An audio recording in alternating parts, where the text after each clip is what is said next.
Hello students, आज की इस वीडियो में मैं आपको बताऊंगा हरियाणा बोर्ड क्लास 11 फिजिक्स के MCQ इम्पोर्टेंट क्वेश्चंस 2024 के लिए। शुरू करते हैं वीडियो को। मैं हूं अजय और आप देख रहे हैं CCL चैप्टर। लेकिन वीडियो शुरू करने से पहले आपको बता दूं, अगर आपको हरियाणा बोर्ड क्लास 11 के किसी भी सब्जेक्ट के इम्पोर्टेंट क्वेश्चन या मॉडल पेपर सॉल्यूशन की वीडियो देखनी है, डिस्क्रिप्शन में प्लेलिस्ट का लिंक मिल जाएगा, वहां से आप देख सकते हो। उसके अलावा एक वेबसाइट है जिसको मैं बता देता हूं आपको, cclchapter.com। गूगल पर जाकर सर्च कर लेना इस वेबसाइट को। इस वेबसाइट पर आपको क्लास 11 का सारा study material, old question paper, important questions, model papers with answer की वगैरह सारी चीज़ें आपको इस वेबसाइट पर देखने को मिलेंगी। अब शुरू करते हैं क्वेश्चन को। देखो, मैंने जो चैप्टर्स, ये आपकी जो फिजिक्स की बुक है, इसको चैप्टर वाइज कर रखा है, जो क्वेश्चन MCQs वगैरह, ताकि आपको जो है याद करने में ईजी रहे। आपको एक वो होता है ना, रिमेंबरिंग होती है कि हाँ इस यूनिट में ये टॉपिक्स हैं, तो ईजी रहता है याद कर पाना। इनकी जो है आप वेबसाइट पे जाके cclchapter.com पर प्रैक्टिस भी कर लेना एक दो बार, ताकि अच्छे से रिवीजन आपका हो जाए। अब चैप्टर 1 देखते हैं, unit and measurement. Which of the following is scalar quantity. तो स्केलर क्वांटिटी इनमें से कौन सी है? वर्क। अब देखो, ये ऑप्शंस बदल देते हैं बोर्ड वाले कई बार। आपको पता होना चाहिए स्केलर क्वांटिटी कौन सी होती है, वेक्टर क्वांटिटी कौन सी होती है, तो वो आइडेंटिफाई करनी आपको आनी चाहिए। विच of the following is not a fundamental unit. Fundamental unit कौन सी नहीं है इनमें से, तो वो कौन सी है? Watt. Which of the following is fundamental unit. इनमें से फंडामेंटल यूनिट कौन सी है, तो वो है हमारी ampere. The dimensional formula MLT-2 represent. तो ये जो डायमेंशनल फॉर्मूला है, ये याद करके जाना है, पूछे जाते हैं डायमेंशनल फॉर्मूले आपके। तो ये डायमेंशनल जो फॉर्मूला है, ये कौन से का है इनमें से, तो वो किसका पड़ेगा? आपका फोर्स का। द डायमेंशनल फॉर्मूला MLT-1, ये किसको रिप्रेजेंट करता है? ये रिप्रेजेंट करता है मोमेंटम को। कुछ क्वेश्चन पर आपको लिखा मिलेगा मोस्ट इंपॉर्टेंट, यानी वो जो क्वेश्चन है वो आपके बहुत काम के एग्जाम में रिपीट होने के चांसेस पूरे बने रहते हैं। There is an error of 3% in the measurement of side of a cube. एक क्यूब की साइड को नापते टाइम 3% की जो है एरर हो जाती है, गड़बड़ हो जाती है। The percentage error in the calculation of its volume of the sphere will be. जो हमने उसकी कैलकुलेशन करी, फिर वॉल्यूम बना जो भी, तो उस स्फीयर में कितनी जो है एरर होगी कैलकुलेशन के बाद में, तो कितनी होगी? 9%। ये जो है फॉर्मूला लगा लेना, उससे इजीली निकल जाता है। नेक्स्ट क्वेश्चन देखते हैं, ये भी सेम कंसेप्ट पे, यहाँ पे वैल्यू बदल दी है, बस एरर है 2% की, मेजरमेंट ऑफ क्यूब। तो यहाँ पे कितनी हो जाएगी? 6। यानी कि वो क्यूब का जो है फॉर्मूला पता है ना वॉल्यूम निकालने का, तो वो फॉर्मूला लगेगा आपका और सिंपल आपका निकल जाएगा। ज़्यादा टाइम वाला जो है, टाइम कंज्यूमिंग क्वेश्चन नहीं है ये आपका। नेक्स्ट चैप्टर देखते हैं, chapter number 2, motion in uh straight line. Slope of displacement time graph in straight line motion represent. तो ये जो है एक स्लोप है जिसमें डिस्प्लेसमेंट टाइम का ग्राफ जो बना रखा है, स्ट्रेट लाइन में है वो मोशन, तो वो कैसे, किसको जो है रिप्रेजेंट कर रहा है? वो वेलोसिटी को रिप्रेजेंट कर रहा है। An object is moving with the constant acceleration, its velocity time graph. अब यहाँ पे भी एक कंडीशन हमको दी गई है जैसे ऊपर वाले क्वेश्चन में थी। अब हमें देखना है वो ग्राफ किस तरीके से बनेगा। तो इस चैप्टर से ज़्यादातर टाइम ग्राफ ही पूछते हैं, ग्राफ्स पे थोड़ा ध्यान रखना आप। तो कौन सा ग्राफ रहेगा? ऑप्शन ए वाला, यानी ये वाला जो ग्राफ है, क्योंकि पैरेलल चल रही है ना, टाइम भी जा रहा है, वेलोसिटी भी जा रही है, कांस्टेंट है सब चीज़ें। तो इस जो ग्राफ में है यहाँ पे कांस्टेंट रही। आपको ग्राफ में पता होना चाहिए कि कौन सी इसमें, जैसे इसमें है, इसमें यहाँ पे टाइम कांस्टेंट चल रहा है, वेलोसिटी कांस्टेंट चल रही है ना। ये चीज़ें जब चार्ट देखोगे, ग्राफ देखोगे, तब इजीली क्लियर हो जाती है। नेक्स्ट चैप्टर देखते हैं। देखो, ये मत सोचना कि ये जो क्वेश्चन करा रहा हूँ पक्का इनमें से ही मैंने हर एक चैप्टर से एक दो कराए तो यही आ जाएंगे, बट इनके सिमिलर क्वेश्चन देखने को मिल सकते हैं। हो सकता है ये भी मिल जाए आपको, ऐसी बात नहीं है कि मिलेंगे नहीं, मिल भी सकते हैं, लेकिन सिमिलर कंसेप्ट पे जो क्वेश्चन है वो देखने को मिलेंगे, तो उसके रिगार्डिंग आपको स्टडी करनी चाहिए। ठीक है, मैं क्वेश्चन जो है 11th में, क्योंकि देखो पेपर नहीं मिलते हमको इतनी ईजिली, 11th क्लास के, बोर्ड क्लासेज के मिल जाते हैं, तो वहाँ पे एनालिसिस करके मैं बता सकता हूँ आपको कि हाँ इन्हीं क्वेश्चन को कर लो। बट यहाँ पे क्वेश्चन ही, पेपर ही नहीं मिलते हमको डाटा निकालने के लिए कि किस तरीके के क्वेश्चन एग्जाम में पूछे जाते हैं, तो इस वजह से जो है थोड़ी दिक्कत रहती है। लेकिन हाँ, मैंने कोशिश करी है, जितना मैं एनालाइज कर सकता था आप लोगों के लिए उतना अच्छे से मैंने करा है, और सारी जो जानकारी है वो मैं साथ में बताता रहूँगा आपको। चैप्टर 3 देखते हैं, motion in a plane. 3 balls projected upward with the same initial speed at angle theta 30 degree 45 60। 3 एंगलों पे जो है एक 3 बॉल्स हैं, उनको फेंका जाता है, इनिशियल स्पीड एंगल का है। Let the range of the ball be expressed by R theta then. तो उसमें जो है रेंज किसकी, मतलब जो है किसकी ज़्यादा रहेगी वो हमें यहाँ पे देखना है इन ऑप्शंस के अकॉर्डिंग। तो आंसर रहेगा हमारा R45 R30। आपको पता है कि जब एक दूर जिसमें मैक्सिमम दूर जो डिस्टेंस है वो कवर करना है तो एंगल कितना होना चाहिए, 45 डिग्री का होना चाहिए, और 45 वाला सबसे बड़ा रहेगा यहाँ पे हमारा। उसके बाद 30 वाला है, ऑप्शन के अकॉर्डिंग फिर हमें डिसाइड करना रहता है। Which of the following is scalar quantity, scalar quantity इनमें से कौन सी है, distance. Pick out the only vector quantity in the list, vector quantity छाटनी है, इनमें से वेक्टर क्वांटिटी कौन सी है, इम्पल्स। ये जो है शायद आपकी बुक में टेबल भी बनी हुई है तो उसको थोड़ा अच्छे से पढ़ के जाना। A particle completes semi-circular path of radius r. The ratio of distance traveled and displacement of particle will be, तो उनकी जो रेशो है वो क्या रहेगी, वो रहेगी आपकी π/2। नेक्स्ट क्वेश्चन देखते हैं। The distance traveled by a particle is directly proportional to the square of time taken. The acceleration of particle is, तो यहाँ पे इन्होंने बोला है कि जो डिस्टेंस ट्रैवल है पार्टिकल के द्वारा वो डायरेक्टली प्रोपोर्शनल है, डी जो है डिस्टेंस मानते हैं तो वो डायरेक्टली प्रोपोर्शनल है टाइम का जो है square of the time taken, जो टाइम उसने लिया है उसका स्क्वायर के डायरेक्टली प्रोपोर्शनल है। तो एक्सेलरेशन क्या रहेगी, फिर एक्सेलरेशन बढ़ जाएगी, घट जाएगी, जीरो हो जाएगी या कांस्टेंट होगी, तो उस केस में क्या होगा, कांस्टेंट हो जाएगी। उसके लिए आपको एक्सेलरेशन का फॉर्मूला पता होना चाहिए, ठीक है। अगर फॉर्मूला नहीं पता तो गड़बड़ हो जाएगी। फॉर्मूले पे है सारा गेम यहाँ पे शुरुआती कुछ चैप्टर्स में। A particle completes semi circular path of radius R, distance travelled by particle will be, तो जो डिस्टेंस ट्रेवल करेगा वो पार्टिकल वो कितनी रहेगी, 2r रहेगी। अब वो कैसे, आपको अगर कंसेप्ट देखो, अभी हम एक क्वेश्चन करके आए थे जिसमें हमें रेशो निकालनी थी, लेकिन यहाँ पे कंसेप्ट क्या रहता है, इन्होंने बोला है जैसे एक सेमी सर्कुलर पाथ में जा रहा है तो सेमी सर्कुलर कैसे होगा, ऐसे करके, गोल नहीं बना वो अलग बात है। अब ये जो है यहाँ पे अगर सेमी सर्कुलर है तो ये मान सकते हैं हम रेडियस r होती है, ठीक है, रेडियस r के पाथ में, तो यहाँ से यहाँ गया तो r, एक r यहाँ पे। आपको पता है सर्कल कैसे होता है, उसके बीच में जो है यहाँ पे एक r होता है, कहीं भी घुमा लो उसको, तो दो इधर से उधर जाने में कितना हो गया, 2r हो गए। देखो मैं सिंपल तरीके से समझाने की कोशिश कर रहा हूँ, वैसे तुम्हें पता है कि हाँ ये वैसे भी डायमीटर होता है तो 2r हो जाएगा, तो सिंपल कंसेप्ट ये भी रहता है, ठीक है। लेकिन मैं समझा रहा हूँ कि अगर भूल जाओ टाइम पे तो इस तरीके से निकाल सकते हो। नेक्स्ट चैप्टर देखते हैं, laws of motion. Which friction is minimum, आपको पता है ये बहुत इजी क्वेश्चन है, मतलब इस चैप्टर से इजी आते हैं, इस वाले से ज़्यादा हार्ड क्वेश्चन नहीं आते, कुछ एक चैप्टर आपके थोड़े हार्ड रहते हैं। विच फ्रिक्शन इज मिनिमम, इनमें से सबसे कम फ्रिक्शन किस में होगा, काइनेटिक फ्रिक्शन में। विच फ्रिक्शन इज मैक्सिमम, सबसे ज़्यादा किस में होगा, लिमिटिंग फ्रिक्शन में। फ्रिक्शन फोर्स कैसा है, कंजर्वेटिव है, स्यूडो फोर्स है, नॉन कंजर्वेटिव या सेंट्रीपिटल है, तो कैसा है, नॉन कंजर्वेटिव फोर्स है। यहाँ पे दो ऑब्जेक्ट दे रखे हैं, एक का वजन है 5 किलो, एक का है 10 kilo respectively, are moving with same velocity, velocity दोनों की सेम है। Ratio of their momentum, momentum की रेशो क्या होगी, अब फॉर्मूले में पुट कर लो, बीच में रेशो का बटन लगा दो कि हाँ एक साइड तो 5 किलो के हिसाब से मोमेंटम वेलोसिटी है, मोमेंटम निकाल लो, ठीक है, और दूसरी साइड में 10 के हिसाब से, और इजीली आंसर आपका निकल जाएगा। तो क्या रहेगी मोमेंटम, 1:2। टू ऑब्जेक्ट, इनका भी वजन यहाँ पे भी सेम कंसेप्ट है, 2 किलो है, 10 किलो है। ये वाला क्वेश्चन कर लेना न्यूमेरिकल, इसमें कुछ नहीं ज़्यादा मेहनत वाले नहीं है, एमसीक्यू वगैरह जो आएंगे आपके एग्जाम में इजी एमसीक्यू आएंगे। मोमेंटम का फॉर्मूला पता होना चाहिए, फॉर्मूले रट के जाना, फोर्स का फॉर्मूला, मोमेंटम, वेलोसिटी, एक्सेलरेशन, इनके फॉर्मूले जरूर पढ़ के जाना, इनके बिहाफ के बिना, इनके कंसेप्ट के बिना आप आंसर अटैम्प्ट नहीं कर पाओगे, ठीक है। अब यहाँ पे मोमेंटम की रेशो क्या होगी, 1:5।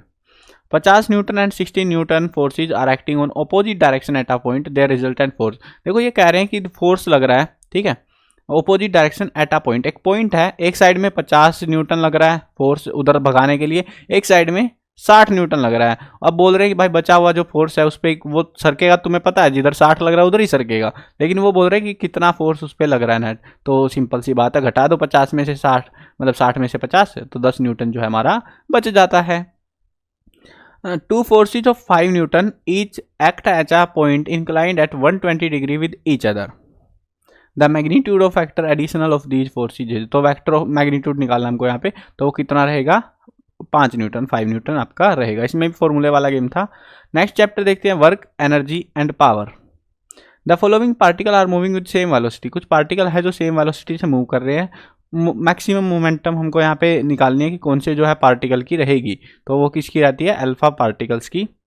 In elastic collision, elastic collision के अंदर क्या होता है, ये टर्म है बेसिकली इलास्टिक कोलिजन, तो वही चीज़ बतानी है, क्या कंजर्व होता है, क्या जो है कंजर्व नहीं होता है। तो यहाँ पर मोमेंटम और काइनेटिक एनर्जी दोनों ही कंजर्व्ड रहती हैं। In perfect in elastic collision, वो इलास्टिक था, इन इलास्टिक कोलिजन में क्या होता है, तो वो होता है मोमेंटम कंजर्व होती है लेकिन काइनेटिक एनर्जी कंजर्व्ड नहीं होती।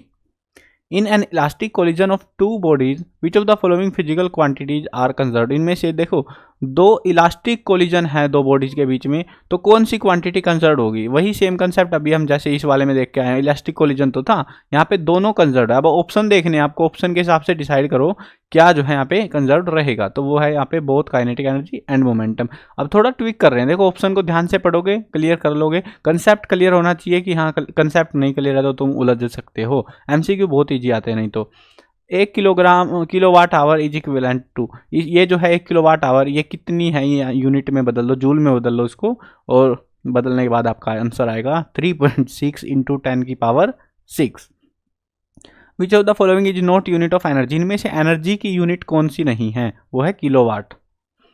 When the momentum of body is increased by 2 times, momentum जो है डबल कर दी, इट्स काइनेटिक एनर्जी बिकम, इसकी काइनेटिक एनर्जी क्या हो जाएगी, वो 4 गुना बढ़ जाएगी, 4 टाइम्स हो जाएगी।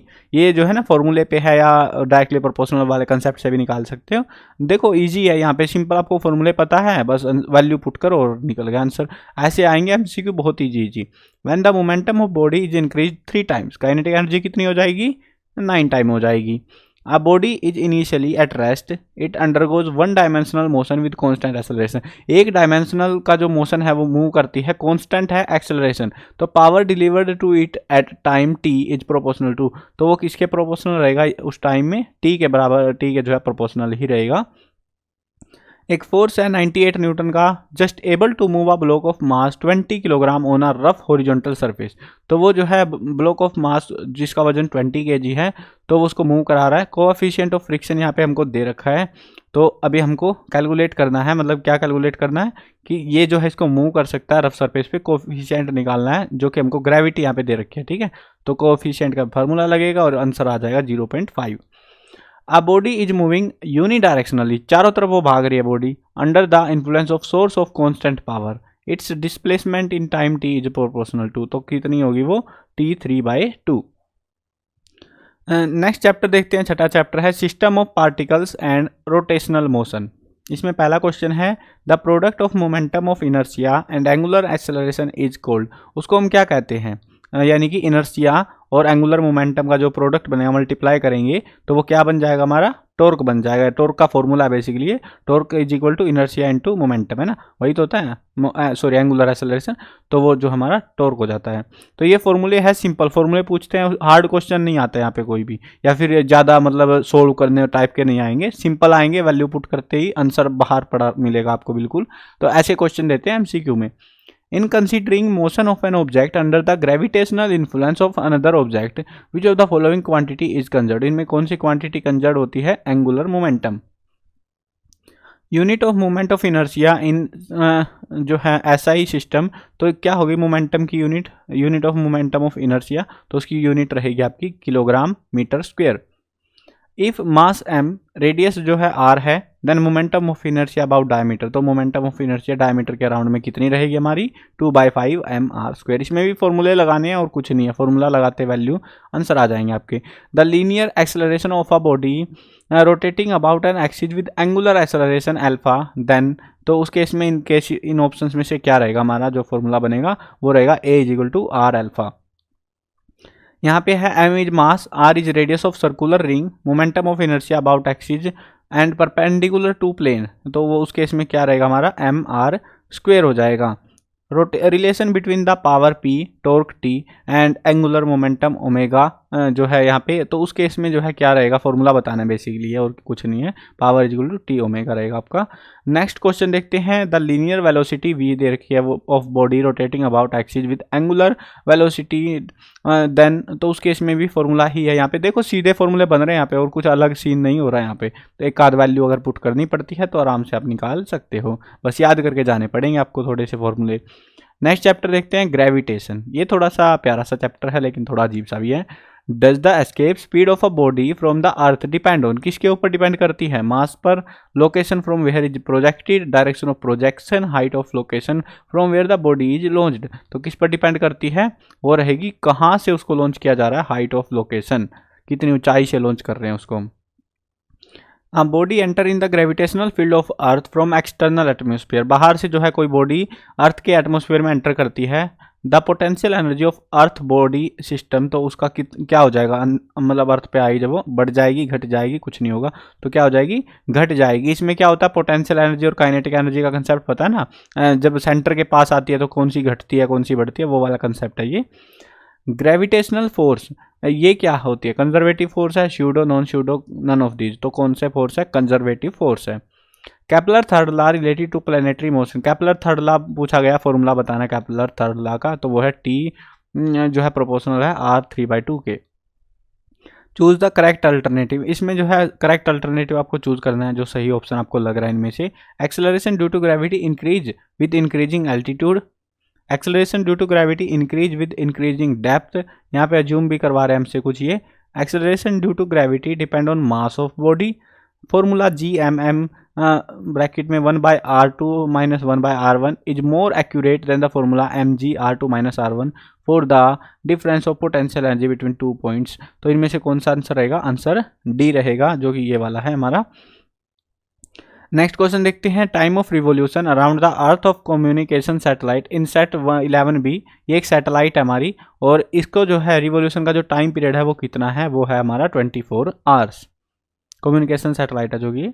The weight of body at the centre of earth, earth के सेंटर पे, क्योंकि क्या होता है सेंटर जो है अपने पास खींचने की कोशिश करता है, जैसे मेहमान है आ जाओ आ जाओ आ जाओ, और जब आप आ गए तो बैठ जाओ चुपचाप आका, है ना, तो वैसे ही वेट होता है हमारा, सेंटर खींचता रहता है आजा आजा आजा, और जब हम उसके पास पहुंच जाते हैं तो बोलता है ना बैठा रहा चुपचाप आका, जीरो हो जाता है वहां पे जाके सेंटर में, यानी कोर में जाके अर्थ की। नेक्स्ट क्वेश्चन देखते हैं, सॉरी नेक्स्ट चैप्टर है हमारा मैकेनिकल प्रॉपर्टीज ऑफ सॉलिड्स। तो इसमें पहला क्वेश्चन है, which of the following elastic constant is dimensionless, यानी इनमें से कौन सी इलास्टिक कांस्टेंट जो है उसकी कोई डायमेंशन ही नहीं होती, तो कौन सा है, Poisson ratio. The value of Young's modulus of elasticity for perfectly rigid body, तो वो क्या होती है, वो होती है इनफाइनाइट, यानी नापी नहीं जा सकती, जो कि। नेक्स्ट चैप्टर जो है हमारा मैकेनिकल प्रॉपर्टी, इसके अभी तक एग्जाम में जो 2-4 पेपर मेरे को मिले थे, कभी एग्जाम में पूछा ही नहीं इस चैप्टर के MCQ। तो देखो मैंने ये MCQ ऐसे नहीं है कि कुछ भी उठा के पटक दिया आपके लिए, ये लोग गिनती बढ़ गई MCQ। मैंने old question paper, model paper वगैरह देखे हैं, उनके एनालाइज करे हैं, और उसके बाद आपके लिए क्वेश्चन बना के लाया हूँ। अब इनमें से रिपीट होते हैं, इसलिए मैं ये आपको प्रोवाइड करा देता हूँ, और एक ओवरव्यू भी मिल जाता है कि किस टाइप से क्वेश्चन आते हैं, डिफिकल्टी लेवल कितना रहता है, वो सारी चीज़ें क्लियर हो जाती है। बाकी आपके जो MCQ आएंगे, फिजिक्स का जो पेपर है कुल मिला के इंपॉर्टेंट क्वेश्चन जो मैं कराऊंगा आपको, और MCQ, और इनको कर लेना, इनमें एडिशनल जो क्वेश्चन रहेंगे वो कवर हो जाएंगे। बाकी जो क्वेश्चन है इनको करने के बाद जो प्रैक्टिस करोगे, फॉर्मूले यूज करोगे, जो पेपर आपके पास आएगा फिर आपको बहुत ईजी लगने वाला है। हाँ, ये मत सोचना बिल्कुल सारे क्वेश्चन सेम आएंगे, बट कुछ क्वेश्चन सेम आ सकते हैं, हो सकता है 20 नंबर, 15 नंबर, 30 नंबर, वो डिपेंड करता है, उनकी मर्जी रहती है। बट आपको जो है इजी मिलेगा पेपर, इतना जो है फिजिक्स का पेपर हार्ड नहीं होता, केमिस्ट्री का होता है, फिजिक्स का नहीं होता, आसान क्वेश्चंस आते हैं, और जो रिपीटेड है मोस्ट इंपॉर्टेंट है वो तो रिपीट होते ही रहते हैं हर बार। थर्मल प्रॉपर्टीज ऑफ मैटर, इसमें से एक क्वेश्चन इंपॉर्टेंट है हमारा, the mean kinetic energy of molecule of any gas at absolute temperature T is proportional to, तो किसके प्रोपोर्शनल है, T के ही बराबर होता है, प्रोपोर्शनल होता है। नेक्स्ट चैप्टर है थर्मोडायनेमिक्स, काफ़ी प्यारा सा चैप्टर है ये टर्म्स पढ़ के जाना, ये वाली टर्म्स काम की है। In which of the following thermodynamic process no heat flow between the system and surrounding, तो किस में होता है, वो एडियाबैटिक में होता है। If a process takes place in a system at a constant pressure, तो उस प्रोसेस को क्या कहते हैं, हम उसको कहते हैं isobar. If a process take place in a system constant volume, अगर वॉल्यूम कांस्टेंट है तो उसको कहेंगे हम आइसोक्रोनिक। नेक्स्ट चैप्टर है kinetic theory. According to kinetic theory of gases, pressure exerted by ideal gas is equal to, यहाँ पे हमको रो दे रखे जो कि डेंसिटी है, v जो है रूट मीन स्क्वायर स्पीड का है, तो क्या रहेगा हमारा 3/2 रो v square. Eight which condition real gas approach ideal gas behaviour, यानी रियल गैस जो है आइडियल गैस का बिहेवियर शो करती है, कंडीशन क्या होनी चाहिए, तो वो होती है लो प्रेशर और हाई टेम्परेचर जब हो जाता है तो वो एक आइडियल गैस की तरह बिहेव करती है। नेक्स्ट चैप्टर है हमारा ऑसिलेशन।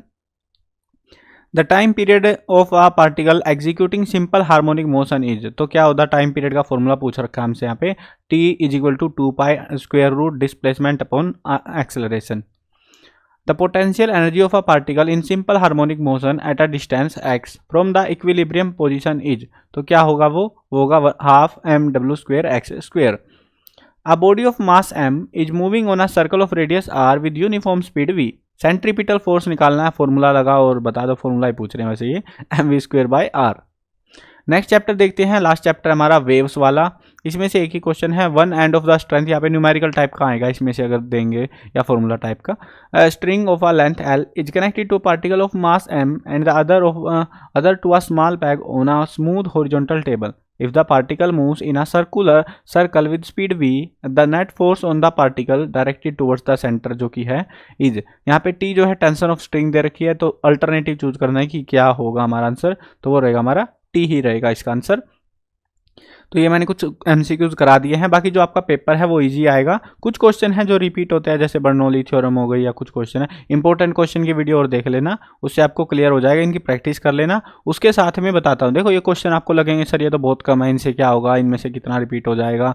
देखो आपको जो है इन क्वेश्चन को प्रैक्टिस कर लेना है अच्छे से, इनके सिमिलर मिलते जुलते न्यूमेरिकल टाइप के क्वेश्चन आपको देखने को मिल सकते हैं, हो सकता है ये सेम भी मिल जाए।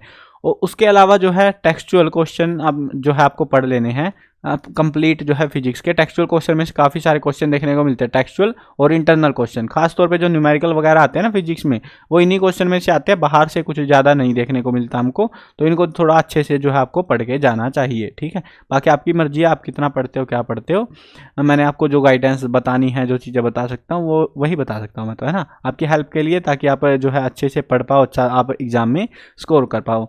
तो मिलते हैं नई वीडियो में, और हाँ चैनल को अगर सब्सक्राइब नहीं कर रखा सब्सक्राइब भी कर लो, ताकि आपको जो भी अपडेट दे, पेपरों के सॉल्यूशन, पेपर होने के बाद सॉल्यूशन वगैरह भी प्रोवाइड करा रहे हैं हम साथ के साथ, तो ताकि आपको जो है उनके सॉल्यूशन का पता लग जाएगी, आपके आंसर सही थे गलत थे, तो वो चीज़ आपकी क्लियर हो जाएगी।